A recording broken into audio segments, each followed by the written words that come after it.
First, thank you so much for coming. I've learned a lot listening to what you shared with us. My question is specifically about Iran and the nuclear weapons and the discussion that you were having with regard to Iran and the international community.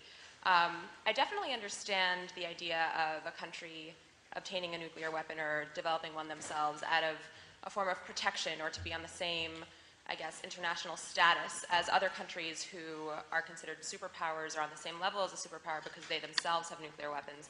But what do you do when a country is openly trying to develop one or obtain one and also openly threatening to wipe out a country and claiming that a country shouldn't exist?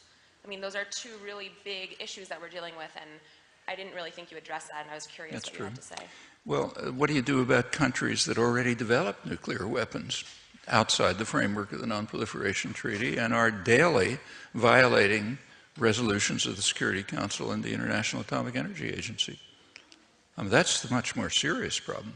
But that's a different situation because those countries aren't openly threatening to wipe out another country. Nor is Iran. Just take a look at the statements. The statements are that they don't think, they said actually it goes back to Khomeini, at the time of the U.S.-Iranian alliance, the Israeli-Iranian alliance, and Israel didn't care about it then. And it keeps being repeated.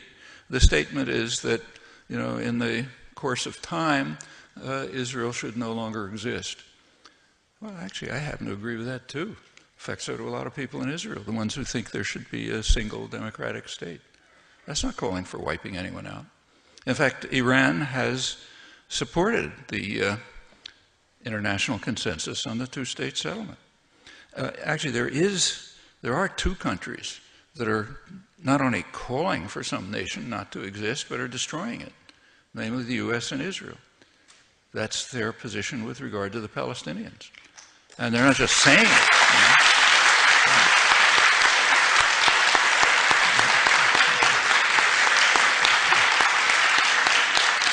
I stress, they're not just saying it, they're doing it day by day. That's the meaning of the policies that are going on right before our eyes in Gaza and the West Bank, which we are supporting and paying for.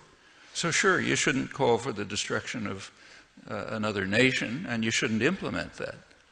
Actually, the official position of Israel, backed by the United States, they've slightly modified it, but back about 20 years ago, their official position, the coalition government, Labor, Likud, was that there cannot be, I'm quoting it, an additional Palestinian state between Jordan and Israel. In other words, they declared, and the U.S. supported that there already is a Palestinian state, namely Jordan. I mean, the Palestinians object. You know, they say, no, wait a minute, that's not our state. But who cares about them? We say that's your state, and there can't be an additional one. Well, that goes well beyond calling for the destruction of another country. I mean, it's analogous to saying that if somebody came along, suppose Ahmadinejad said, Jews don't need Israel because they already have New York. Okay? I mean, you know, we'd call that a revival of Nazism. But that's the official, has been the official U.S.-Israeli position. So there's a lot to be, incidentally, about Iran. Nobody in their right mind wants Iran to have nuclear weapons, or anyone else. But it is well, and it's a horrible regime, undoubtedly, though there are worse ones in the region, which are our allies.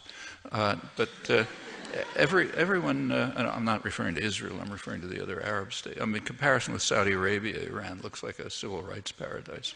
But it's awful, you know, no doubt. And there's a way to deal with it. Like, for example, moving towards a nuclear weapons-free zone. But among strategic analysts, including Israeli ones, there's no real question about why Iran is moving to nuclear weapons capability, which is not the same as having nuclear weapons. It's just being at a point where you could have them. Like most of the advanced industrial world is in that position. You know, Japan, Italy, all sorts of countries. The reason is very simple. Actually, it was described by one of Israel's leading military analysts, very hawkish, Martin von Crefeld, a couple of years ago. After the invasion of Iraq, he wrote an article in which he said He doesn't know if Iran is developing nuclear weapons, and he hopes not. But he says if they're not developing nuclear weapons, they are crazy. That was his word. They're not developing them, they're crazy. The United States has just announced, we're going to attack anybody we feel like and invade you if we can do it with impunity. So you better have a deterrent. Well, maybe they're developing a deterrent. No serious analyst thinks that they could use nuclear weapons. I mean, if Iran had nuclear weapons and missiles, which nobody sane wants them to have, I mean, if they went as far as even loading a missile, the country would be vaporized, instantly, even if there was any suspicion of it. Well, the clerics may be hideous people, but they've shown no particular inclination for suicide and destruction of everything that they own and everything they value. The same is true about leaking nuclear weapons to others. If there was any suspicion that they were doing that, you can say goodbye to Iran. So chances they're using it are, probably at the level of an asteroid hitting the Earth or something like that. But it's a serious problem. In fact, if you look at the Israeli literature, they're pretty straight about it. They say that the real threat of an Iranian nuclear weapon is not against Israel, but it's against Zionism. That is, what they're afraid of is that if the region becomes too dangerous, people in Israel are just going to leave.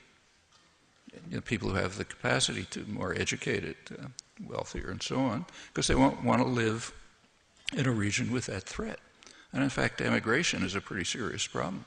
Emigration of the educated and the trained, educated sectors. So they don't want to face that threat. But I don't think any serious strategic analyst, at least I've never seen one, who thinks that there's the threat that Iran might use a nuclear weapon. I mean, it would total suicide. Thank you.